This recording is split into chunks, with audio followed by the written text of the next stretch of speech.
Hello and welcome everybody to this live session, this new episode, new podcast about sales leadership and sales effectiveness. The purpose of this, having these sessions, is to bring all the insights that we have learned throughout our career in technical sales, B2B sales, business development, sales leadership.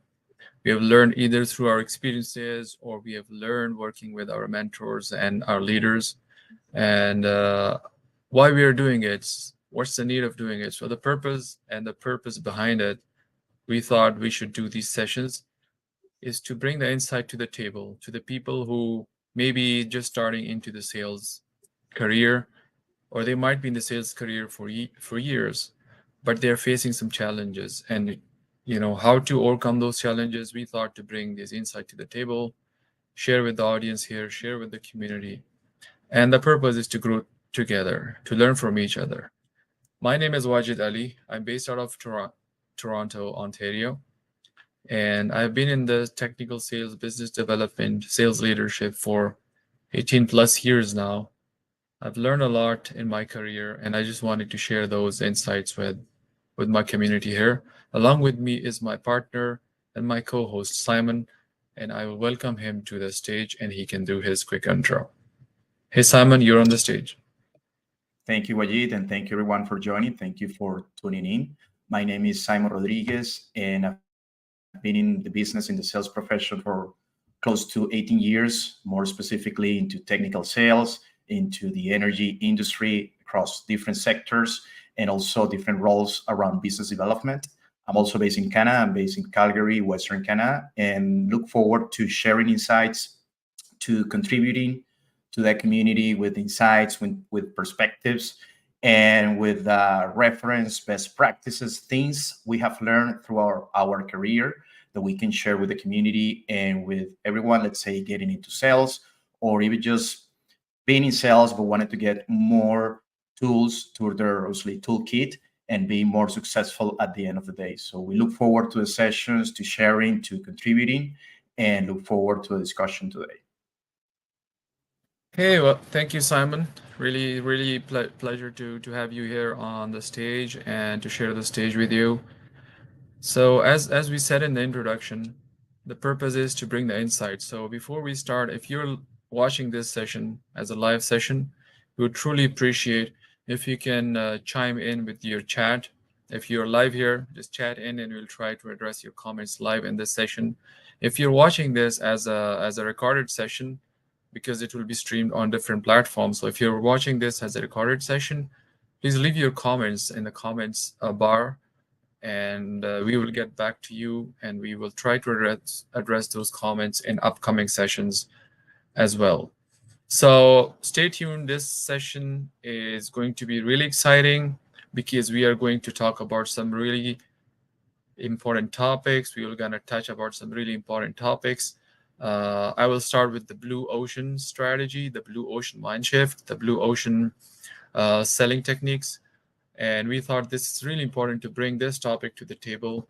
I'm sure some of you watching this might have heard about blue ocean in the sales industry.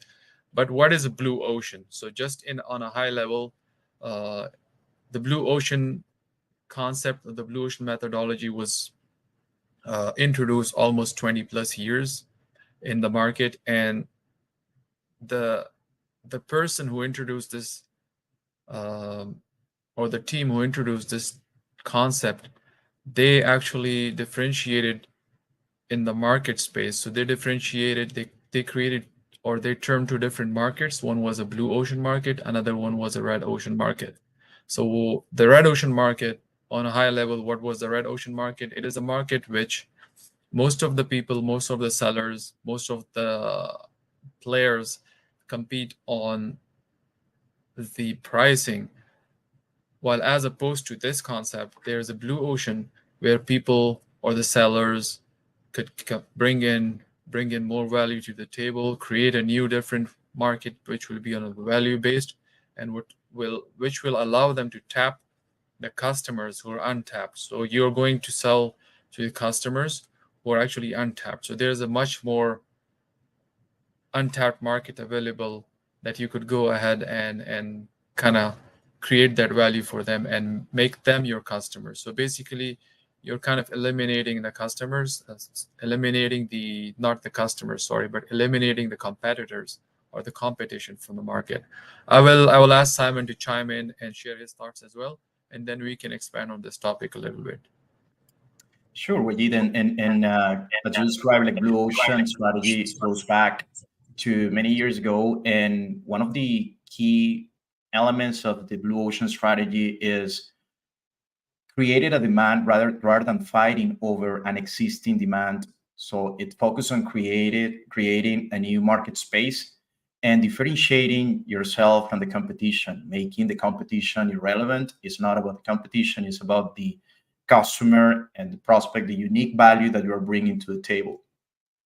The way I see also from the sales perspective is we can take the blue ocean strategy and put a different spin from the sales side of things and have a unique approach in the way we approach, we go with the customers, with the prospect, the way we understand their needs, their challenges, and also focusing on even reframing, understanding the current needs and what the potential solution might be. Ultimately, with the blue ocean strategy, we're trying to create a unique value, and again, it's about creating a demand rather than fighting over an existing market space. So I think that's going to be the key topic we're going to be discussing today. And yeah, we look forward to sharing more experiences, stories, and practices about this strategy and how we can use it from the sales perspective. Excellent, excellent, Simon. I really love the blue ocean strategy, the blue ocean mind shift. And I call it a mind shift, I call it a mindset, because it's not that you're running behind the pricing strategy. You're just going in an entirely different direction. You're creating a new market, you're creating a new value that you're bringing to the table for your customers. And at the same time, as you said, it's going to but it's going to provide a different spin to the sale process. So let's talk and let's take a little bit on a higher level. Let's take a deep dive into it, and let's bring it to the sales people here. If you were to, all right, Simon. So as I was saying, I think we just had a quick pause there, just some technical glitch. But let's continue on the point that I was making. So if we are working in a sales industry, and we have a sales team reporting into us, being a sales leader, how could we bring this concept of blue ocean so that we can build our team on this strategy as opposed to going the other way, which everybody else is doing? What are some of the key thoughts that you would bring to the table and build that team from that mindset? Yeah, I think it's key having a clear understanding of the current state of the organization, have alignment with your sales team, understanding what is it that you bring to the table to the marketplace, which is unique, trying to focus on avoiding obviously discounting just for the sake of discounting and focusing on the value that you bring to the customer, and also challenging the status quo, right? Oftentimes we try to just follow what we think is a need from the customer, but we we kind of hesitate to challenge the customer to try to redefine the need, redefine the reality of those ideas or those needs. So I think it's important to have a mix of understanding, reshaping with the customer, and having those open discussions that ultimately you can bring a compelling solution to address the need that that customer, that prospect has.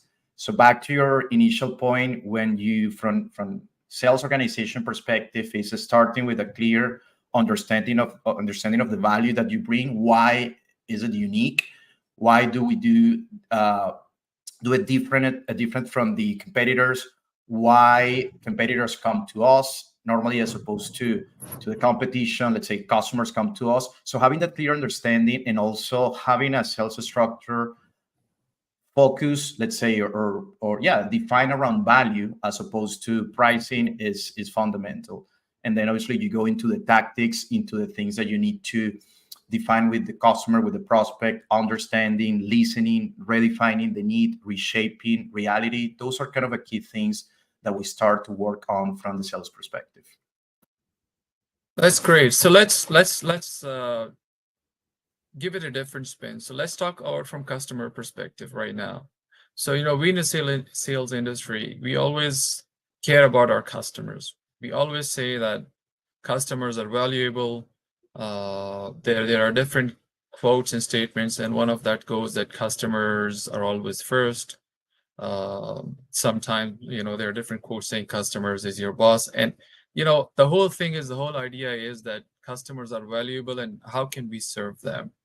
And the good thing that I love about this approach is you're bringing value to the customers, but at the same time, if you're thinking from the customer perspective, because customer will say, what is it in there for them, right? In this whole puzzle or piece of puzzle, or what is it in for them? So for them, it is valuable because it not only reduces the cost or the price, whatever, or however you term it, but at the same time, it takes your attention from the cost or the price, and it brings your attention to the value. And customers are happy to understand what is it that the sales team is bringing to the table. So if you're a customer and I come to you with a clear understanding of what is it that I'm bringing for you, what value I'm adding to your organization or to your process, and why it is valuable for you to meet with me, to talk with me, to engage into conversations with me, it takes that pressure away from the customer as well. And customer at that point doesn't feel the pressure of sales, because typically what happens is that salespeople chase the customers, they chases the customers, and then the customers feels that pressure that hey, I gotta go and I gotta have this sales done. So yeah, as I was explaining, if the customer, if you take that pressure away from the customer, the customer doesn't feel stressed or pressure or under that sales pressure. That's the beauty, right? Because now customer are engaging with you in a very calm and a very friendly environment where they understand the value and they exchange the insights with you as well. So what are your thoughts about this beauty of this approach, Simon? Yeah, and I think what you mentioned is about collaborating, right? It's co-creating, and I like the term creating, and creating with the customer in a collaborative way is brainstorming, trying to drive, go through new ideas that will drive change from the status quo, from the current state to that goal that the customer has, that challenge they're trying to solve, that need that they're trying to fulfill. So it is, yeah, I think it's paramount to take that approach into crafting a solution together with the customer.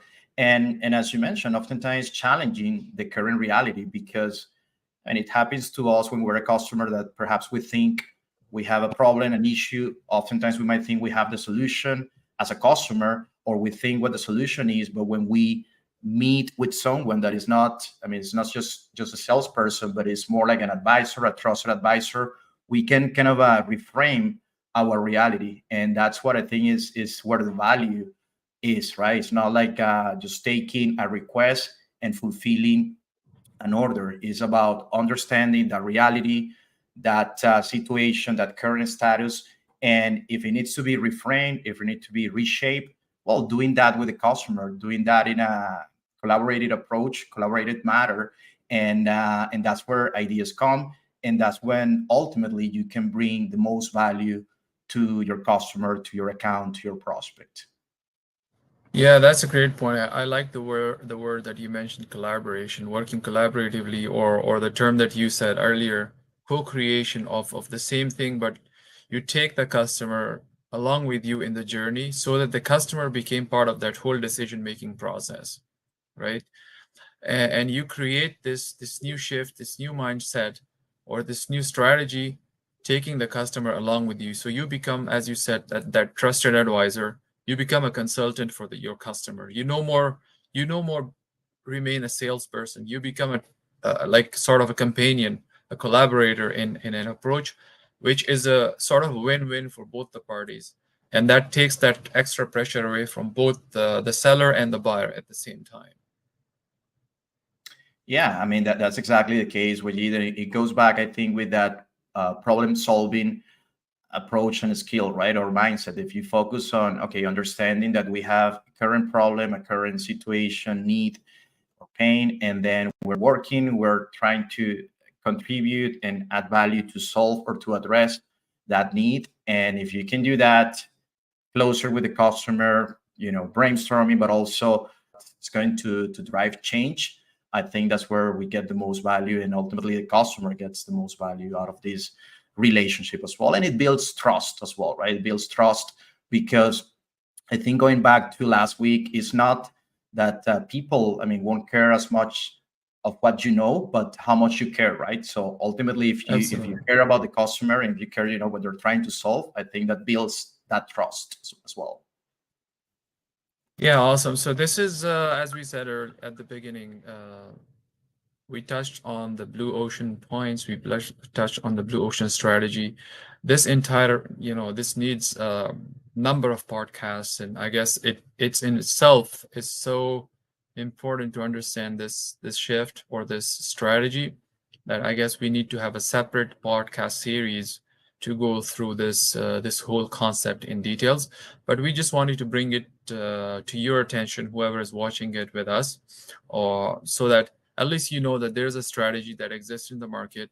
You can go, you can do your research, or maybe you can reach out to some people that you may already know that who are working on developing strategies using this technique or this concept. So we just wanted to have a high level touch point on this one. Now, Simon, I think we should move on to the next topic that we wanted to have it on our table, uh, and and that is about the term why.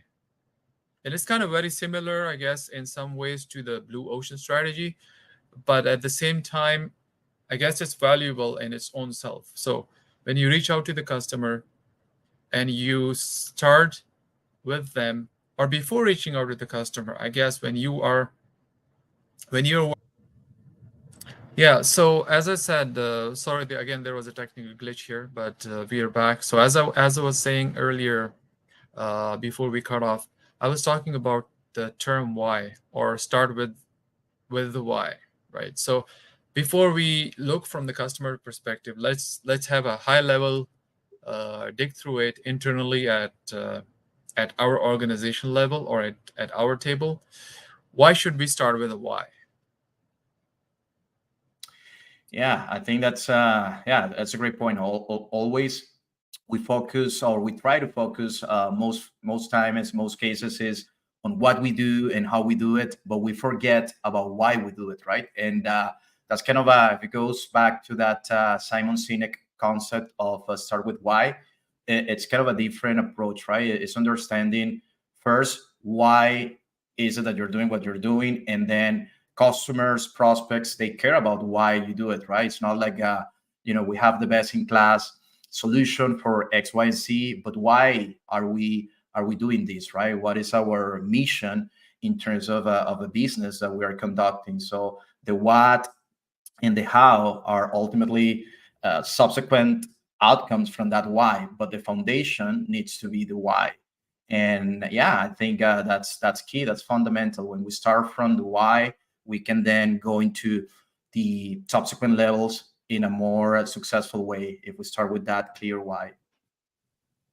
Absolutely. And I wanted and we wanted to bring this concept of start with the why to the table, because most of us, when we start either at the beginning of our career or even if we are tenured salespeople, as Simon said, or touched on this earlier, sometimes what happens is that we start looking into the what's and the how's, but we kind of takes our attention away from the why. And it's really important to understand why we are doing what we are doing. So if you have a product or a concept or a solution that you're working on and you feel is valuable to the customer, first, before you're going to the customer, you need to understand why you're doing it. So this is sort of a methodology that we can touch and expand on in our in our upcoming episodes. But we wanted to bring it here to our audience because if you understand this concept of start with the why, you can bring extremely valuable information for yourself, but at the same time to your customer. And if you're talking to the customer, you need to understand why you are going out and reaching out to them, why you're reaching out to them, and what is the value you're bringing to the table. What are the pain points? What are their key issues that you're going to address? What is the value that after addressing those key issues they would achieve? What are the benefits to the customer? So always keep your focus on the customer, but start with the why. And that's what this whole concept about this one is. Yeah, I mean, and I think just to add to what you just described, what it is, and I think it's all tied together to the same basics and same foundations, right? When you look at people don't care how much you know until they know how much you care. Same thing. Start with why goes back to the same element until the customer knows that you care for that specific mission area that you are focusing on. That's where the customers start getting that, you start building that trust, you start getting that confidence from the customer, and it goes back to that basic element of caring about what you do, and that's basically your why, right? So when we go into we're in a specific area, a specific business, there is a compelling reason or there is a clear mission on why we do it.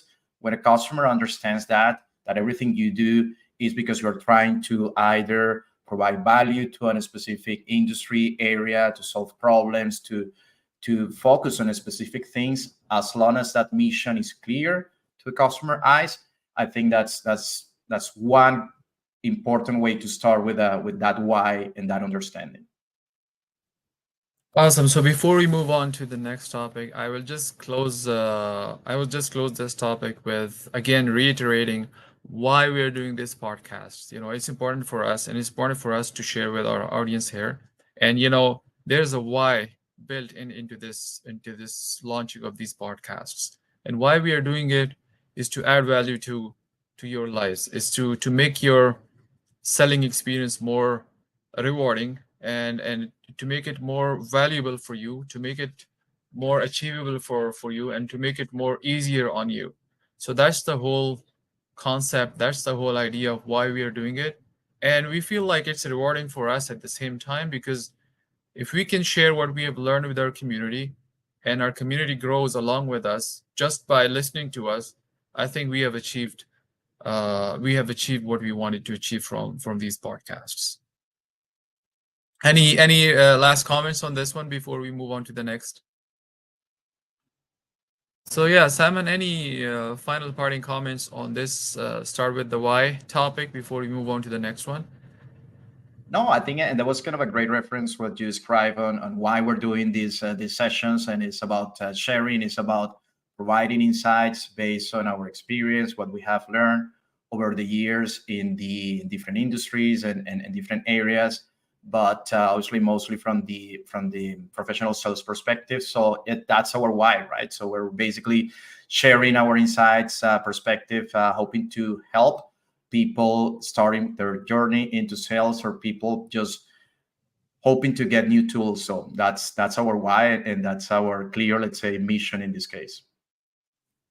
Awesome, perfect, man. So let's talk about our final last topic on our podcast today.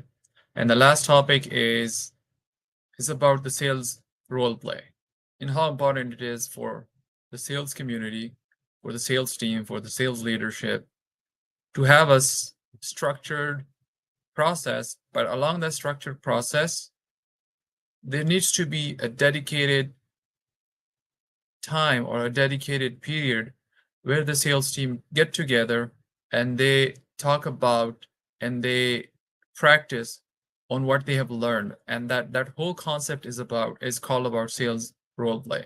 So let's talk about it. Before we dive into this topic, Simon, do you have any initial thoughts? Well, yeah, that mostly when it comes to sales role play is again a powerful tool that can help us improve skills, building that practice, that confidence, and also ultimately that confidence and those skills that will help you build that trust with your customers, build that rapport, and being able to connect with your prospects, with your customers. So yeah, ultimately it's an important tool, and it can really help you improve your skills and improve actually your approach. Yes, absolutely. And I think it's important for us as a sales community and as sales leaders to understand that how important it is not just to train our people, not just to coach them, not just to mentor them, but also provide them a tool or an environment where they can just practice together as a team. What I've seen in the industry, and I guess it's sort of I would call it a sort of a industry practice that people sometimes spend or invest into the sales trainings, but once that training is completed, they expect from the sales team to generate results right away without allowing them to practice that training session that they went through. And I think that practice session is nothing else than a sales role play, and where two team players or two team members or maybe a group of team members can sit together and assign different roles to each other and practice upon what they have learned. So for instance, like two of us are sitting here at this point. So what we can do, what this sales role plays, I'm just kind of explaining it to the audience here, right? So what the sales role play is, like, for example, two of us are sitting here. We can assign different roles. So I can take a role of customer and I can give Simon a role of salesperson.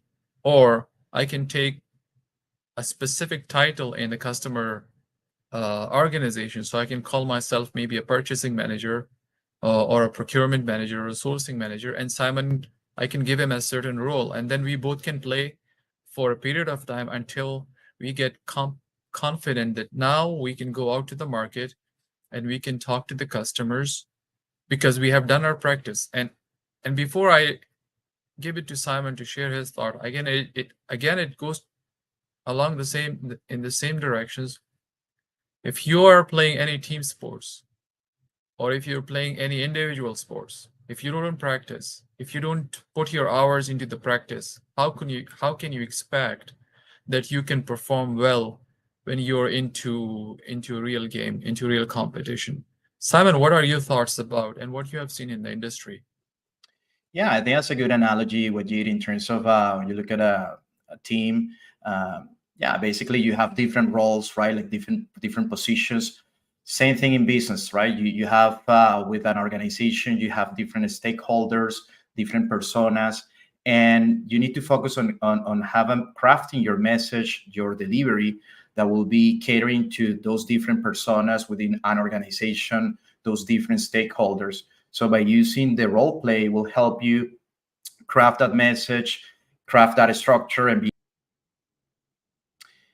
yeah, and was just mentioning about the specific, let's say, concept and approach when it comes to role play, and ultimately there are different personas, different stakeholders in an organization. So by having a role play, you can practice, you can improve your messaging, your value proposition, and your delivery, and obviously catering to different personas, stakeholders in the organization.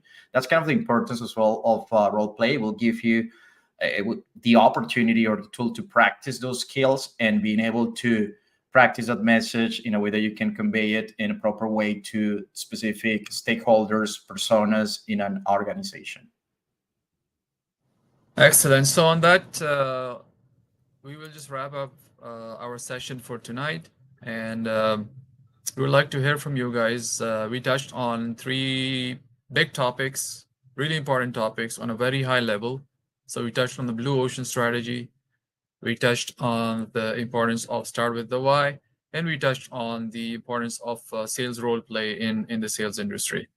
Now, we would like to hear from you. What are the topics that you were interested the most in? What is it that you want us to expand on?